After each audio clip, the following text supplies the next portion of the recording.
Everyone, let's today talk about covalent bonding, जो बहुत ही important topic है। हमें पता है बॉन्डिंग दो टाइप की होती है, एक होता है आयनिक बॉन्डिंग और एक होता है कोवेलेंट बॉन्डिंग। आयनिक बॉन्डिंग तो बहुत सिंपल होती है और बहुत को समझ में आ जाती है। बेसिकली जो बॉन्डिंग मेटल्स और नॉन मेटल्स के बीच में होती है उसको हम आयनिक बॉन्डिंग कहते हैं। मेटल जो होता है मतलब जो कटायन होता है और अनायन होता है, दोनों मतलब मिलके इलेक्ट्रोस्टैटिक जो फोर्स होती है दोनों का अटैक करते हैं, उसी से आयनिक बॉन्डिंग हो जाती है और आयनिक कंपाउंड्स फॉर्म हो जाते हैं। फॉर एग्जांपल NaCl, जिसमें Na जो है वो प्लस चार्ज रखता है तो कटायन है, और Cl जो है वो नेगेटिव चार्ज रखते हैं तो अनायन है।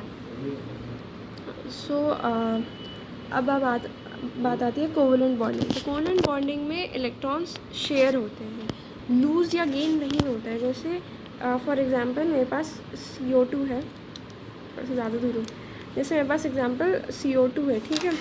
तो CO2 में क्या होता है कि C के जो वैलेंस इलेक्ट्रॉन्स हैं कितने होते हैं, 4 होते हैं, है ना। कुछ ऐसा होता है ना C का स्ट्रक्चर 2 4, और क्या कहते हैं ऑक्सीजन का स्ट्रक्चर होता है 2 6। तो इनके वैलेंस इलेक्ट्रॉन्स शेयर करते हैं। तो C के पास वैलेंस इलेक्ट्रॉन्स 4 है और ऑक्सीजन के पास वैलेंस इलेक्ट्रॉन्स 6 हैं। कुछ इस तरह स्ट्रक्चर होता है ना इसका। C 2 एटम्स ऑक्सीजन एटम्स के साथ बॉन्डिंग कर रहे हैं। तो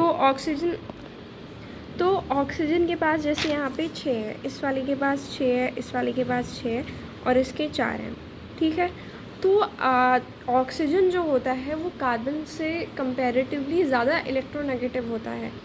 आपको पता होगा जो इलेक्ट्रोनेगेटिव होते हैं नॉन मेटल्स, उनको हम राइट हैंड साइड पर लिखते हैं। तो इसका मतलब ऑक्सीजन जो है वो ज़्यादा इलेक्ट्रोनेगेटिव है। तो जो शेयर्ड पेयर ऑफ इलेक्ट्रॉन्स हैं ये जो है ये जो 6 6 4 ये सारे शेयर्ड पेयर ऑफ इलेक्ट्रॉन्स हैं ये ज़्यादा करीब ऑक्सीजन के होंगे, कार्बन के नहीं। करीब होंगे लेकिन गेन नहीं कर रहा है। इसे अगर गेन कर लेगा अपने इलेक्ट्रॉन्स में ले लेगा और ये लूज़ कर रहा है कार्बन, तो फिर शेयरिंग नहीं होगी, और अगर शेयरिंग नहीं होगी तो कोवेलेंट बॉन्डिंग नहीं है, ये फिर आयनिक बॉन्डिंग जाएगी।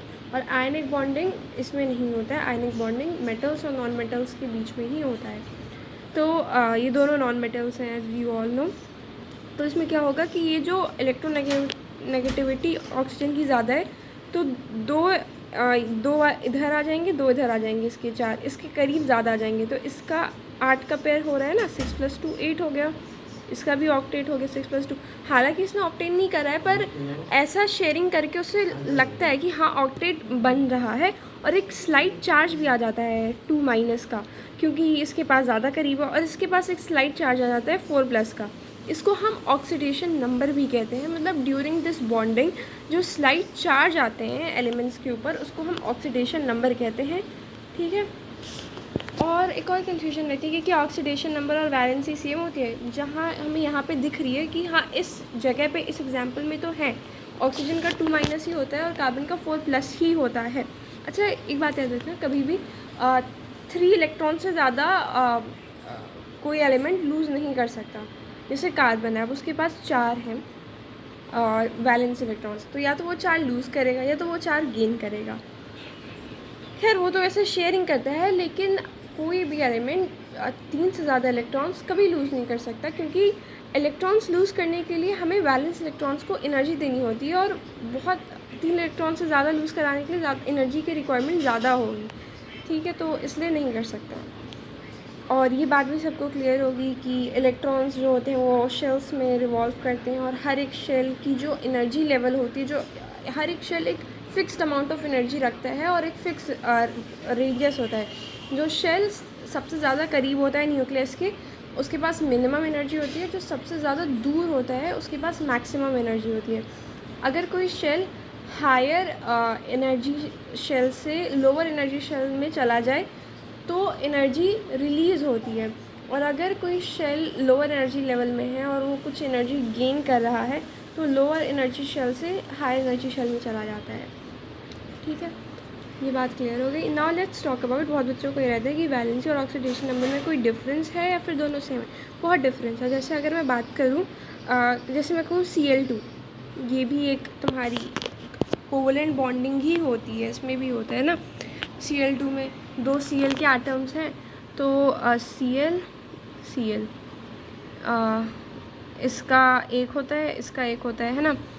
Cl का यही होता है ना, 287 होता है, राइट, 287। क्लोरीन, हाँ क्लोरीन का 17 होता है, तो 7 होगा, इसके 7 और इसके 7, ठीक है।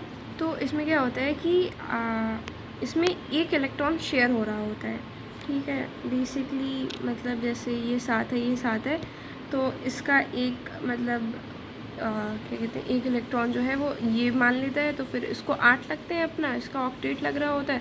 और अगर ये एक मानते हैं तो ये बीच में होता है बेसिकली, क्योंकि एलिमेंट सेम है तो इलेक्ट्रोनेगेटिविटी की तो बात हो ही नहीं रही है। तो ये इलेक्ट्रॉन बीच में रहता है, ये एक इलेक्ट्रॉन जो इस दोनों शेयर करते हैं, तो दोनों मानते हैं कि अच्छा ये वाला इलेक्ट्रॉन मेरे पास है तो मेरा 8 हो रहा है, या ये मानता है कि ये मेरे पास है तो उसका 8 लग रहा होता है, ठीक है। तो इसलिए इसी को शेयरिंग कहते हैं बेसिकली। इलेक्ट्रॉन्स किसी के पास नहीं जा रहा है, इन दोनों में से किसी के पास नहीं जा रहा है, बट शेयर हो रहा है, एक इलेक्ट्रॉन्स दोनों शेयर कर रहे हैं। तो इस तरह से इनका ऑक्टेट भी हो जाता है और कोवेलेंट बॉन्डिंग भी हो जाती है। तो इस केस में बात करें तो किसी के भी ज़्यादा करीब नहीं है, दोनों Cl में से किसी के पास ही ज़्यादा करीब नहीं है। तो Cl2 का जो चार्ज होगा वो 0 होगा, कोई चार्ज नहीं होगा Cl2 के पास। लेकिन अगर हम ऐसे बात करें, क्लोरीन का इसमें तो चार्ज 0 है। अगर मैं पूछा जाए कि इस मॉलिक्यूलर कंपाउंड में क्लोरीन का क्या चार्ज है, तो हम ऑक्सीडेशन स्टेट या ऑक्सीडेशन नंबर क्या है, तो 0 कहेंगे। पर अगर क्लोरीन की ऐसे हम जनरली वैलेंसी पूछते हैं तो वो तो 1 होती है, सबको पता है, -1 होती है क्लोरीन की वैलेंसी, है ना। तो इससे पता चलता है कि ऑक्सीडेशन नंबर और वैलेंसी डिफरेंट होते हैं। ऑक्सीडेशन नंबर इसकी जब शेयरिंग हो रही होती है बॉन्डिंग, कोवेलेंट बॉन्डिंग में, तो जो स्लाइट चार्ज आता है एलिमेंट पे, उसी को हम ऑक्सीडेशन नंबर कहते हैं। I hope it's clear.